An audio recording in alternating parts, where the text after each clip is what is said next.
视频呢是一个怎么说接力棒的视频，就有很多海外的人士呢，从他们的角度去看目前疫情状况不同的地方呢到底是什么样子的。我上一棒的小姐姐呢就来自澳洲的 Christy 小姐姐，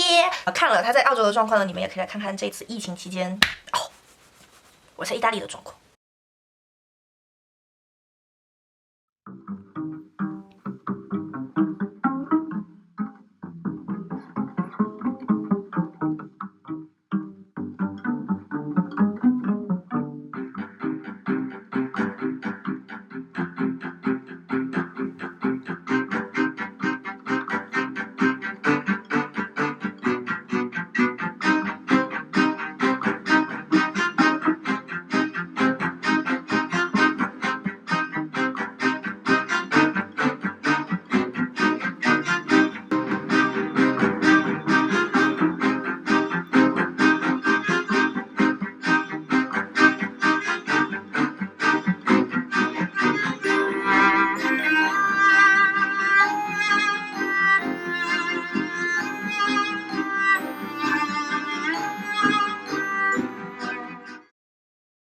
先来回答一下大家比较关心的问题。第一个问题就是意大利目前的状况到底是什么样的？目前是有110574累计的确诊，比起昨天来说的话是确诊了4446例，现有的确诊呢是80572例。那么目前的死亡呢是13155，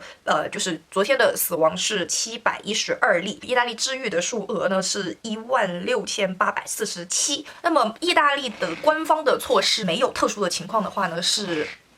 好像是不能出门的。反正呢，工作都停了。我知道的是，像丽娜上的呀，各种类型的百货都停了，只有就供给日常需求的，像是超市啊、药店啊，还有一些餐馆都是外卖。然后还有像是那些中国超市的话呢，也是就是说配送上门这个样子。之前他们的举措是说到4月3号，所以就是4月4号开始复工，但是目前状况并没有好转，暂时的延期呢是延到了4月13号。那么我自己目前学校的状况呢，就是在上网课，我相信很多学校目前都是在上网课吧。那早期虽然没有宣传要就是戴口罩，但是后来就是越发严重了之后，呼吁民众去戴口罩。那么我自己的状况呢，是我自从滑雪回来，我就只有必须出门的2天出了门。有一天呢是去寄快递，有一天呢是出门去交了一趟房租，因为这个疫情也不能阻止房东收房租嘛，是不是？我有一只猫，其实在家的日子也并没有大家想象的那么难过，就是有点无聊，然后就是待久了有一点点厌食，不是很想吃东西而已。我自己的最大的一个防疫措施就是不出门，真的是完全的不出门。我留了一个就是上一次出门的还没有扔的一个口罩啊，就下楼扔垃圾的这种家居类型的口罩，我一般是会用个3、2天这个样子。如果大家可以买到的话，可以去买这种橡胶的手套。像我去交房租那一天，我就用了这个橡胶的手套。首先我要拿钱，拿了钱之后呢，我还要去银行的那个柜员机去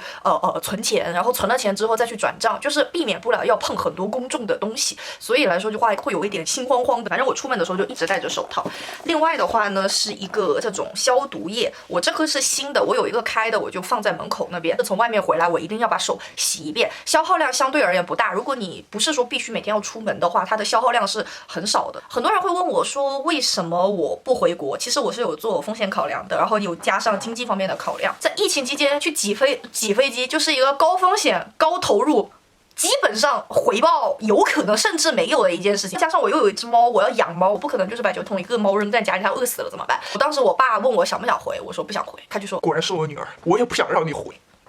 爸爸，我是你亲女儿吗？我妈也是，你要不要回来啊？我说不是很想回。他说也是，机票好贵啊，你别回了，你就在那里待着吧。Hello， 妈，我是你亲女儿吗？社会对于这个疫情的一个看法，其实早期来说的话，首先也是确诊人数不多，相对于而言是并没有那么重视的。现在大家也都已经重视起来了。可能早期在对于戴口罩这件事情，很多人都会觉得说针对中国人怎么样。我还好，我有几次戴口罩出门，顶多就是被人家瞟2眼，也并没有人家真的上来说骂我呀，或者怎么样。最早的时候，像如果是外国的那一些就不是中国配送员的话，他们都没有戴口罩，也不会说要跟你就是保持一定的距离。现在来说的话，他们都会就是说跟你保持距离，就把东西放在你门口，就说这是你的东西，你自己来拿就好了。最早期的时候，超市是不用排队的，但是我也真的，因为我一下子我就买了非常非常多的食物，所以我也的确很长很长时间可以不用出门这个样子。但是来说的话，目前我上次出门去交房租，我就发现我家对面有个 Esselunga，就这边的大超市嘛。那么大超市的话呢，就要排队。我不知道是警察还是就是超市的工作人员，反正他们就会就是保持人之间的距离。里面的物资来说，目前是不缺的，至少你生活必备的东西是齐的。你可能说我没有办法吃的特别特别的好，特别每天都有什么新鲜蔬果、新鲜肉类这个样子，但是就是还可以。目前比较紧缺的还是防护类的东西，就是日用品什么的还没有那么的紧缺。最后就是关于说种族歧视，我也不知道能不能算是种族歧视吧。就有一次是我是在地铁，当时还没有爆发的时候，我戴着口罩坐地铁，我要出门，然后呢，当时是有2个女孩子就在我旁边，突然那个女的就是很明显的在盯我，不是那种正常瞟两眼那种，我站在那里手机这样子往下看嘛，然后有一个人还这样子来看我，然后看了我之后就叭叭叭拍一下他旁边那个女孩子，叭叭叭叭叭叭说了什么，就被他拍的那个女孩子就大喊了一声妈妈你有 Chinese， 他们说了 Chinese 之后，整个人的那种是笑起来的，就是很开心的那种感觉。然后我当时真的被他吓到，整个这火就从底下窜起来，然后我就说Oh Jesus Italian girls， 他们2个马上就闭麦了。然后另外一次的话呢，我朋友生日在我家附近那边吃饭，我当时戴着口罩过去的路上，就有一个男的，他突然从后面这样子拍了我一下，他就莫名其妙的突然就问了我一句 Are you from coronavirus？ 然后我就说 Why you smoke with coronavirus？ 他就是被我尬住，然后脸上就是那种挂不住的那种表情，然后我说 That's stupid motherfucker， 然后我就走了。我碰到的99%的人都非常的好，我家这个片区的快递员也就那么几个，那几个快递员都跟我熟了，所以那几个快递员来看到我的时候也会问我说啊，你过得还好吗？然后会问我说那个会不会不够吃了呀？然后会不会有什么不方便啊？其实还好，不用担心这点，就是也没有当地人对我有那么 hostile 的那种状态在。第二部分的话呢，就是防疫实用的工具。其实我家是有一个专门的防疫专用盒。那么首先的话呢，就是口罩了。我有好几种口罩，有我刚刚给你看的这样子的医疗口罩，就是我平时就是倒垃圾啊什么会用一下。这个是我爸从国内给我寄过来的，就不是那种医疗级别，这是民用级别的，是 KN95的这个系列。这个其实是我在那个中国超市买东西的时候，刚好那段时间口罩特别紧缺，这边都没有口罩，顾客是可以限量获赠1包，它1包里面有7片还是8片这样。我厕所里面还有一种是我当时实在没有口罩的时候我在这边买的，那么那个的话也是就医用口罩啊，但跟这些也没有什么很大的区别。这个的话呢，就是那种乳胶的手套，就是那个医护手套。其实我以前的时候我经常会在家里留这个放这个东西，你如果经常出去要碰什么把手啊按键啊，你还是最好备一盒这个。另外一个的话就是这个免水消毒液，你有出门的话最好回来呢还是用一下。我没有买那个酒精的喷雾，是因为我买不到，还好因为我不怎么出门。我有的消毒水呢，唯一一个就是可以用在身上的消毒水呢，是一个之前也是很久之前我家里经常擦桌子会用的一个那个酒精，我会去消毒我经常摸的地方，就好像衣柜啊、镜子啊，然后还有门把手。我家一直以来都会囤的消毒水，我是没买到。其实疫情开始爆发之后，我就再也没有买到消毒水了，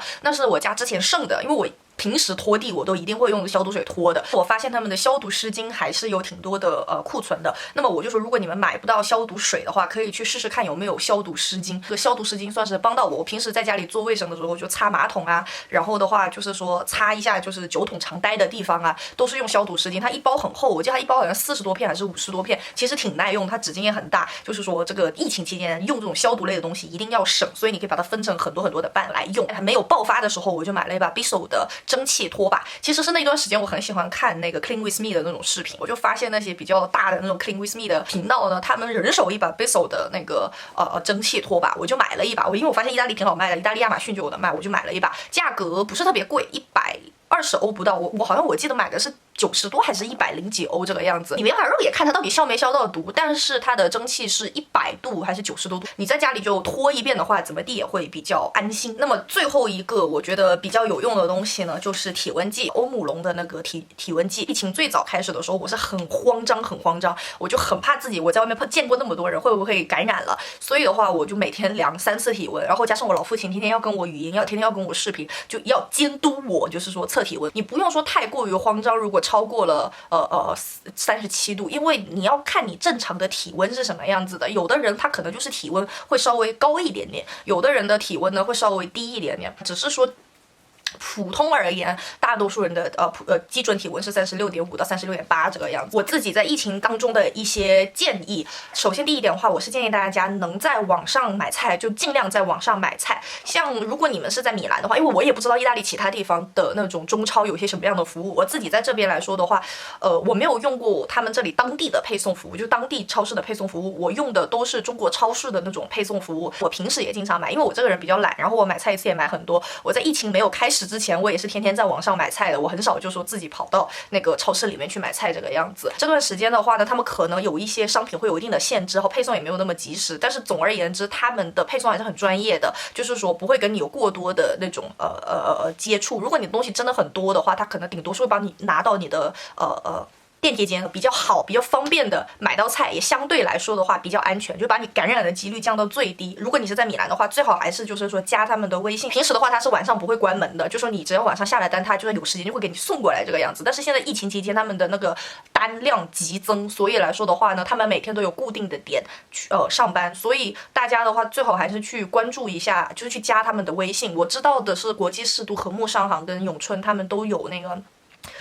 叫什么？他们都有那个微信，然后在微信的话，你就看他们的朋友圈，他们会提前预告今天几点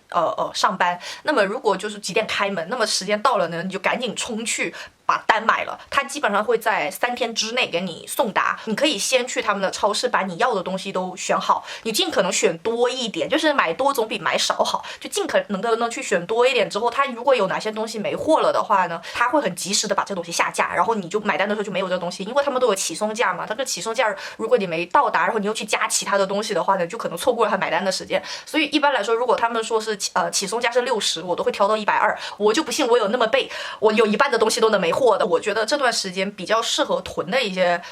东西，肉类你放在急冻是可以放比较长时间的，一定要放在急冻，你放在上面冷藏是没有用的，一定要放在急冻的那一格，你就可以根据自己的吃肉的量，然后呢去买够差不多10天到15天的肉量放在急冻里面。是听起来没有那么讲究，那总比没有肉吃好吧？那么像蔬菜的话呢，也是你要买，不要说买叶子菜，叶子菜的话呢比较容易坏。你像买什么包菜啊、买胡萝卜啊这种东西，没那么容易坏，你就可以在家里放比较长的时间。天天吃面或者说天天吃方便面、方便食品，你真的会吃抑郁的。你要想要吃的稍微健康一点、舒服一点的话，就是说买的时候就要有一个比重在。说到呱呱的话，第二个也是跟吃的有关，就是说呱呱平时有很多很多的外卖，但是在疫情期间有很多外卖他们是不开门的，所以来说能选择的就比较少，而且他们就算开了门，他们的那个开业时间也会比平时要短很多很多很多，所以的话能预定的时候，他们是有一些是可以，比如说提早2个小时可以预定的，你能预定的就预定。那么有一些餐厅的话，有提供疫情期间专供的代买服务，他们是提供跑腿服务的。因为呱呱本来有跑腿服务，就是本来有代买的服务，但是因为这个疫情的期间，他们代买服务就没有了。像如果你跟我一样是个老烟枪的话，你要么你就自己出去那个需要用税卡的地方，自己把烟买够了，然后放在家里慢慢抽；要不然的话，你就可以去几家就是有提供香烟代买的那种店，就是一次性买多一点买好。反正我知道的是米兰来说的话，熊猫酒馆跟马路边边这2家是我有用过的香烟代买。那么这2家的话呢，像马路边边它是可以一包一包买，但是像熊猫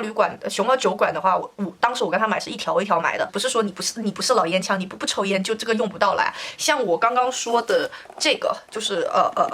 消毒的洗手液还有口罩的话呢，他们都是可以在疫情期间的那种特殊的服务里面买到的。你在点外卖的同时，保证自己吃饱的同时呢，也可以去买一些这个防疫的措施。我门口那罐是用了2-3周的样子，也就只用了一点点，因为我不太想出门，我就只用了一点点，大概1/3、1/4瓶这个样子。所以你就知道它一罐是可以用蛮长时间的。你一次性买个1-2罐，其实也就差不多顶用了。那如果不够的话，你下次买的时候再继续买嘛，反正这一罐东西还是能用蛮长时间的。有宠物的同学，要不然就自己去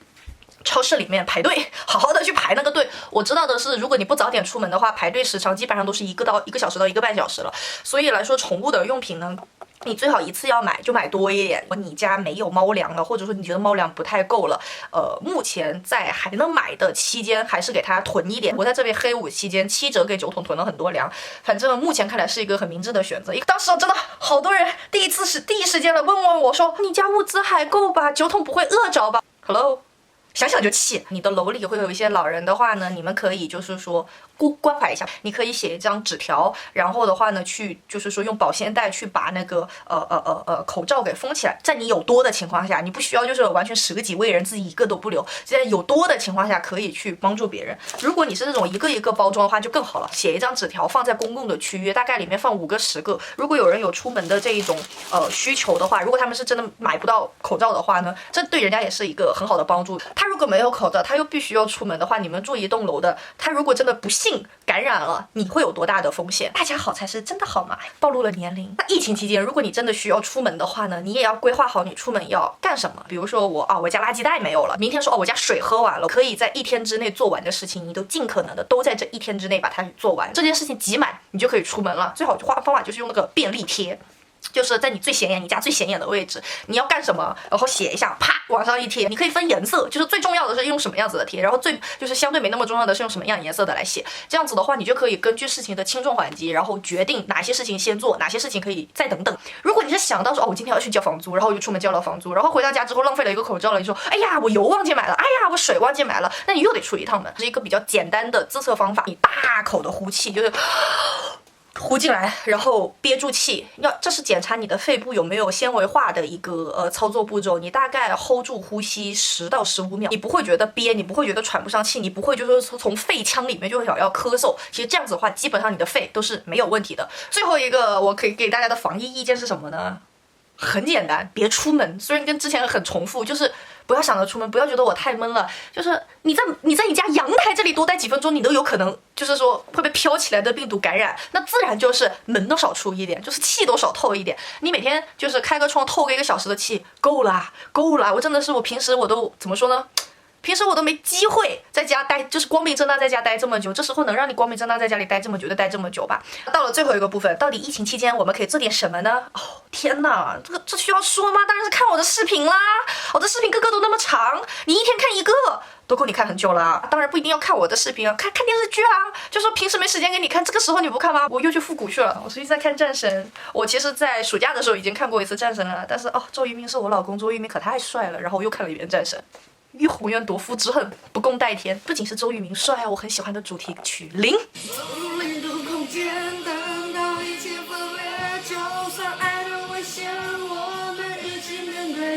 来不及的防备，没听过的誓言，要我怎么学会多了爱的明天。我还看了《痞子英雄》，我《痞子英雄》已经看过很多遍了，但是我又重新看了一遍。我超级喜欢《痞子英雄》的，就是周渝民的那个电视剧的版本。虽然我都知道结局了，每一集它是什么样的剧情我都知道，但是我每次还是花痴脸周渝民，你哪怕觉得人家电视剧无聊，人家还有多拿午夜小剧场的是吧？多拿午夜小剧场是什么？什么？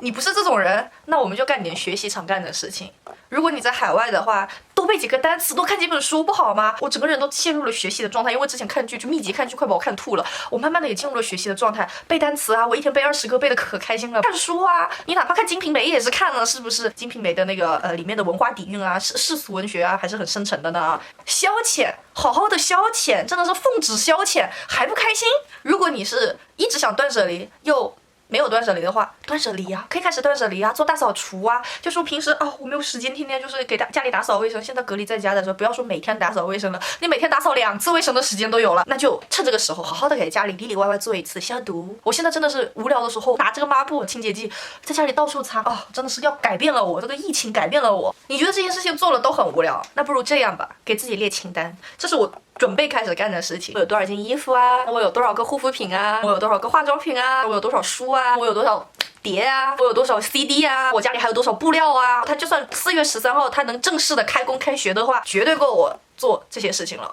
真的太开心了。好啦，无论你是在天南还是在海北，希望大家呢能够安安全全的度过这个疫情期间，然后呢让自己的生活更充实。如果平时没时间放假的话，这段时间呢就当让自己放一个快快乐乐的假吧。目前这些呢就是意大利的状况以及我的状况。那么我这次的接力棒呢传下去的人就是身在美国纽约的易宁 TV， 看看到底美国纽约封城之后的样子，以及的话呢美国华人街就是纽约的唐人街在疫情之后的状况。那我们下个视频再见啦，拜拜。